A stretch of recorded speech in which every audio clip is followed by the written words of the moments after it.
Buen día, ¿cómo va? Buenos días, ¿cómo andan? Natalia, Javier, por ahí. ¿Qué tal, Eduardo? Buen día. Bien. El jefe se fue de vacaciones. Sí, se fue a descansar un rato, ¿viste? Se fue a hacer la plancha al agua. Yo no sé cómo va a quedar, pero bueno. A tirarle, a serrucharle el piso. Bueno.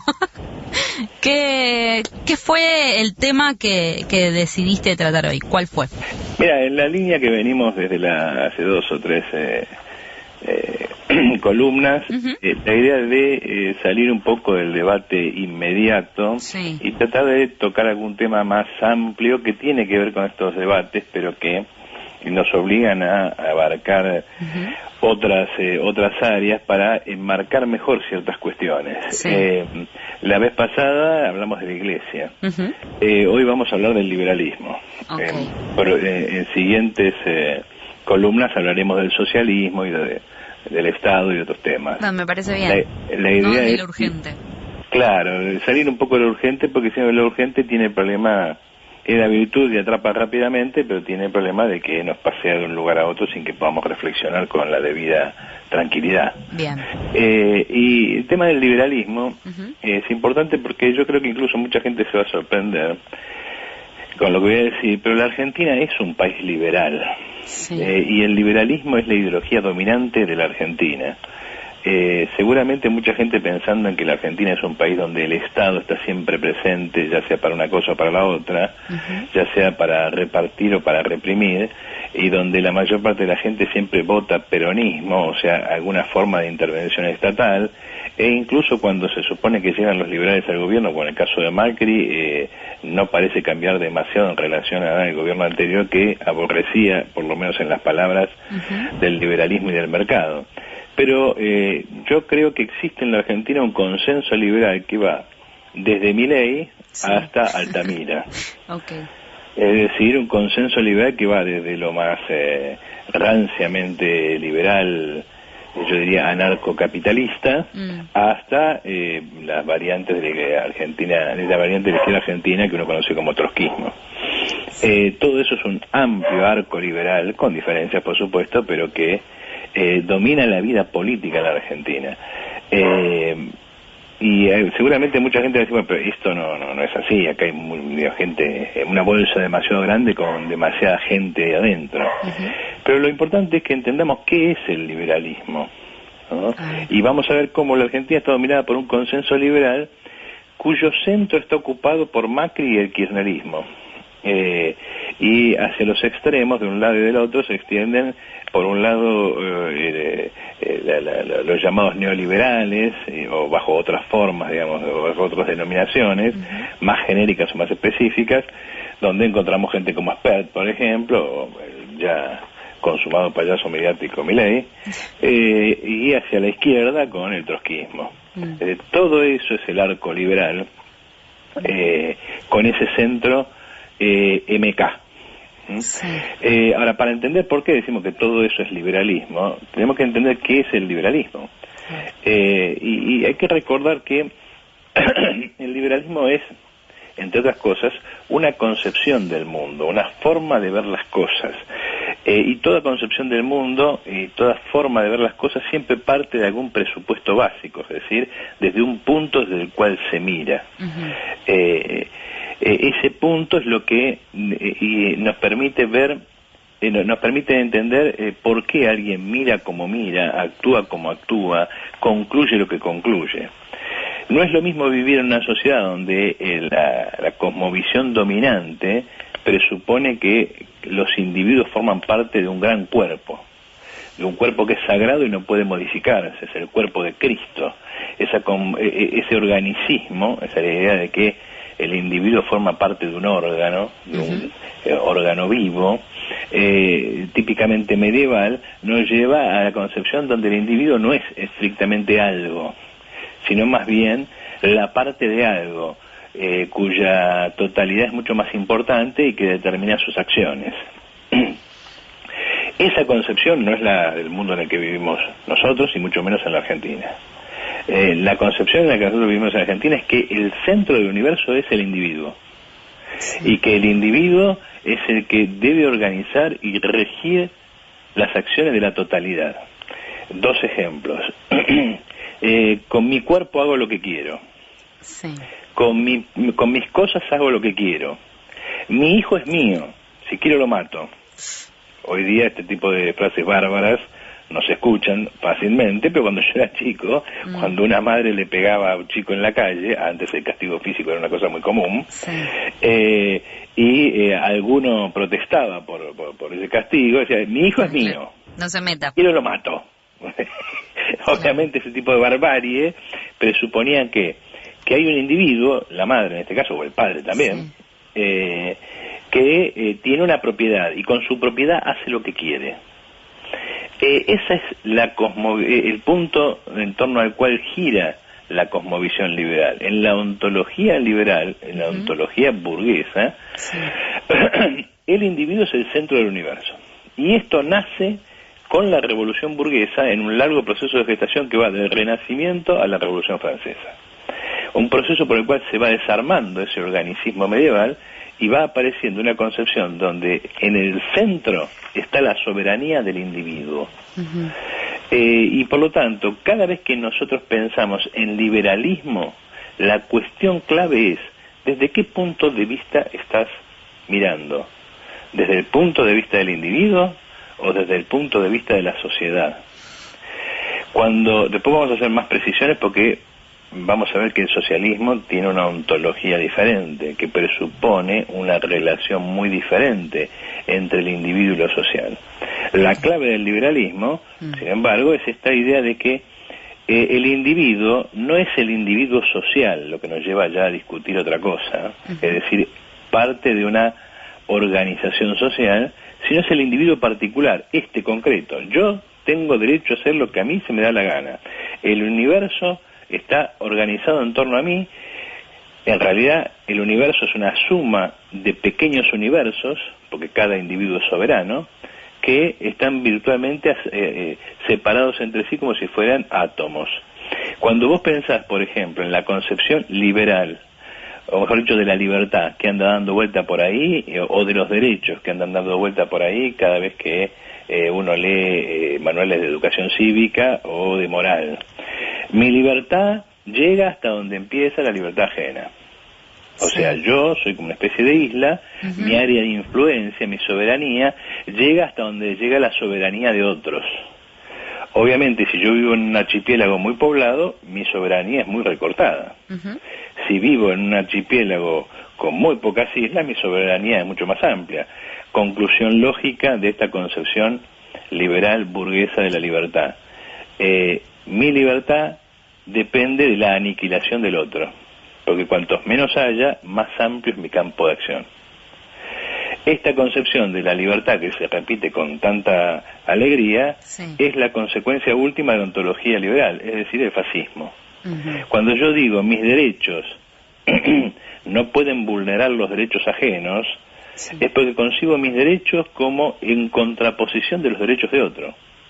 Por lo tanto, lo que estoy diciendo es, tendría más derechos si los demás tuvieran menos. Esto que parece muy democrático, en realidad es el punto de partida de la ontología fascista. Esta concepción del individuo como centro del universo es lo que nos lleva, y podríamos hacer una larga prosapia de pensadores, a un conjunto de ideas que son muy belicistas, porque dado que yo tengo que pelear por mi lugar en la vida, debo competir y debo destruir, muy agresivas y por sobre todas las cosas, ideologías muy egocéntricas.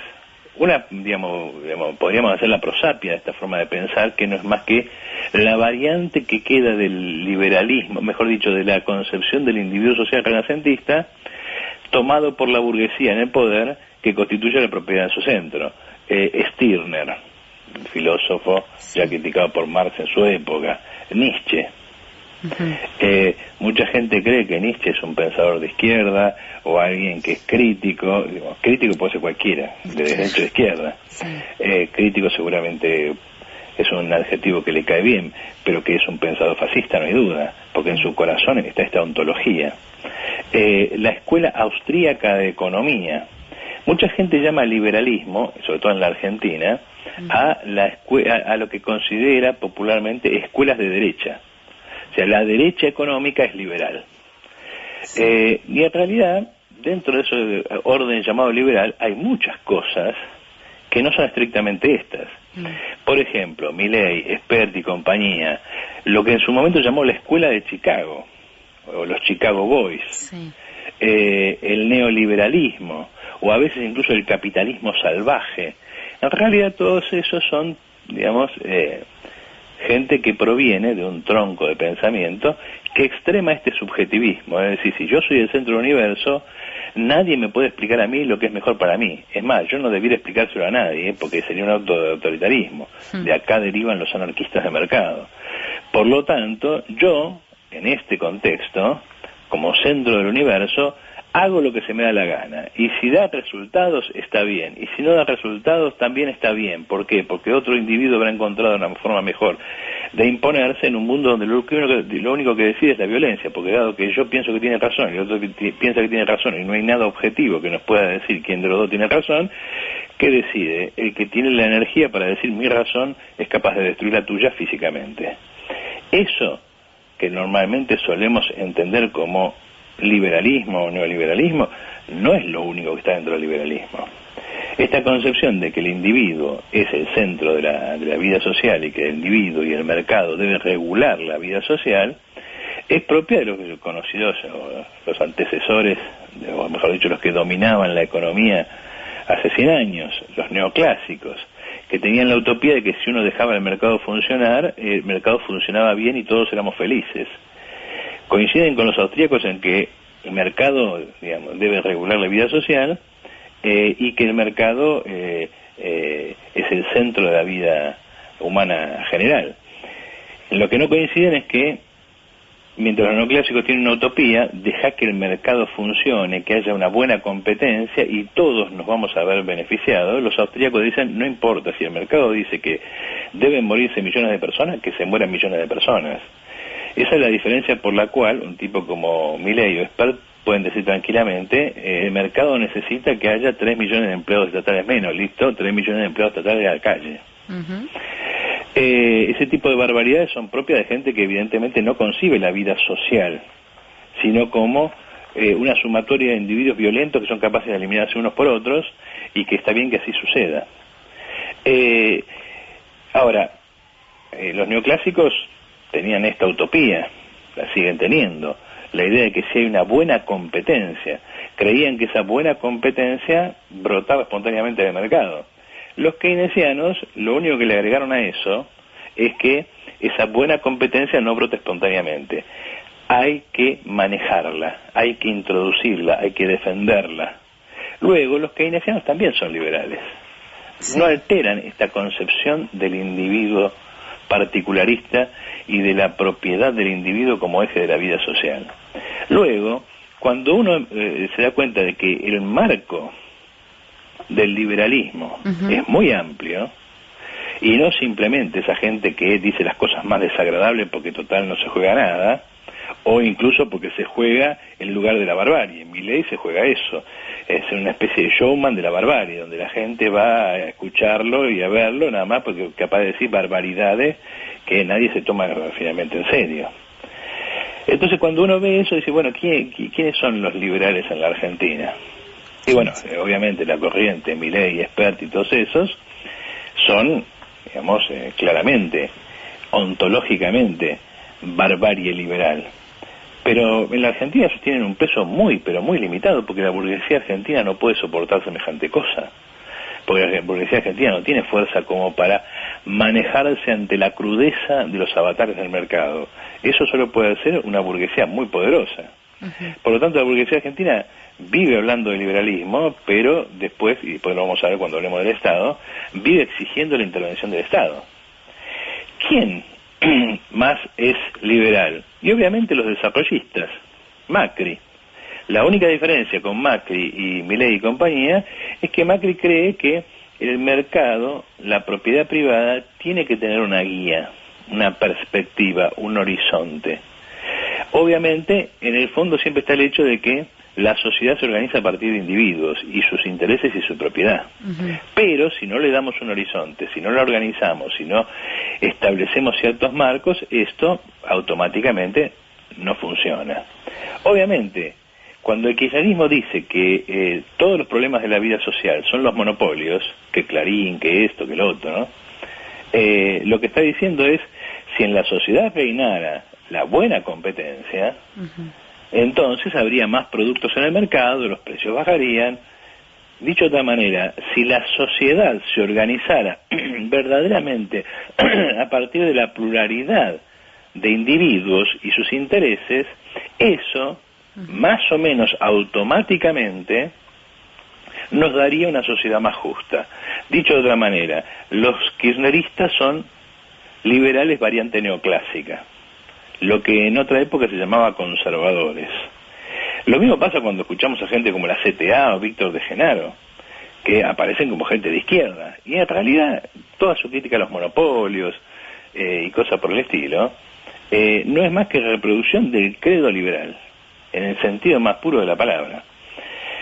Lo mismo sucede cuando uno escucha a la izquierda trotskista hablar de, por ejemplo, la lucha contra el monopolio sojero. Sí. Al margen de que el monopolio sojero como tal no existe, la lucha contra los monopolios imperialistas y cosas por el estilo, lo que está diciendo, y luego cuando reivindica derecho para las pymes, y toda esa ideología pro-pyme tan propia de la CTA, de la CGT, etcétera, etcétera, lo que están diciendo es, queremos un capitalismo de capitales chicos, de un montón de átomos que no monopolicen el mercado y que compitan entre ellos, y de allí nacerá algo bueno. Otra vez, el corazón del asunto está puesto en la ontología liberal, es decir, el mundo se compone de individuos, átomos que serán coordinados por relaciones externas. Cuando la izquierda defiende, por ejemplo, posiciones como la del aborto, adquiere todavía características más estrictamente liberales. No es una buena idea decir mi cuerpo es mío y yo hago con él lo que quiero, porque esa posición es efectivamente ontológicamente liberal. Y no es una buena defensa. Yo ya me he cansado de decirlo acá, y un montón de estoy a favor del tema del aborto. Y lo he repetido, lo he sostenido. Creo que sería un acto extremadamente avanzado conseguir eso en la Argentina. Ahora, el argumento por el cual mi cuerpo es mío y yo con eso hago lo que quiero, a mí ese argumento no me gusta. Porque presupone que entonces la vida social es la vida de los individuos. Yo preferiría otro tipo de defensas. Por ejemplo, una sociedad que no se hace cargo de la reproducción humana no puede encajarle la reproducción humana a los individuos, y mucho menos a una forma particular de individuos, es decir, a las mujeres, y mucho menos de la manera compulsiva en que lo hace. O sea, la sociedad tiene que reproducirse, si no desaparecemos todos. Ahora, eso es una obligación social. Todos somos responsables porque la sociedad se reproduzca. El hecho de que la sociedad se reproduzca bajo la forma de embarazo de una parte de la humanidad que transporta en su seno el proceso de crecimiento y desarrollo de la humanidad futura, no significa que sea responsable de ese individuo, es responsabilidad de todos nosotros. Todos nosotros tendríamos que tener como obligación, como sociedad, el soporte vital y material del hecho de la reproducción humana. Ahora, en la sociedad capitalista eso está privatizado. Bueno, si vos querés tener un hijo, tu cuerpo es tuyo, vos lo expusiste ahí, arreglatelas. Vos fíjate cómo se toca con el argumento reaccionario según la cual a vos te gustó, por lo tanto... Es decir, estamos dentro de la ontología liberal. Estamos dentro de una ontología que dice que los individuos se las arreglen. Y eso obviamente es bien burgués, porque el individuo burgués tiene un montón de recursos y se las arregla bien. Y el individuo que no es burgués se jode. Por eso estoy a favor de la reglamentación del aborto. Porque no puede ser que la sociedad que privatiza la vida privatice también la reproducción de la sociedad. En una sociedad donde eso no suceda, barajaremos y hablaremos de vuelta, porque ese mundo va a ser muy diferente de este. Un mundo en el cual todos nos vamos a hacer cargos de la vida. Y donde tener un hijo no va a ser una condena, o un problema, o un drama, una cosa que hay que elegir contra otras cosas que uno podría hacer. Y sobre todo no va a ser algo que esté encargado obligadamente a una sola parte del género humano. Ahora, por eso digo, este argumento de mi cuerpo es mío y yo con eso hago lo que quiero, argumento típico de la izquierda, no es un buen argumento. Es un argumento liberal, reproduce una ontología que no es buena, una forma de concebir la realidad que destruye el lazo social. Y por lo tanto, si nosotros queremos superar esta sociedad, tenemos que pensar desde otro punto de vista. Si pensamos desde otro punto de vista, podremos ofrecer alternativas progresivas, reales. Si pensamos desde el mismo punto de vista de la burguesía, nos vamos a quedar siempre en el mismo mundo conceptual, vamos a pensar siempre de la misma manera y vamos a encontrar siempre las mismas soluciones, es decir, soluciones burguesas. Los socialistas tenemos que superar esta forma de ver las cosas. Por ello iremos entonces. Sí, señora, la semana que viene hablamos de eso. Dale, gracias Eduardo, nos hablamos.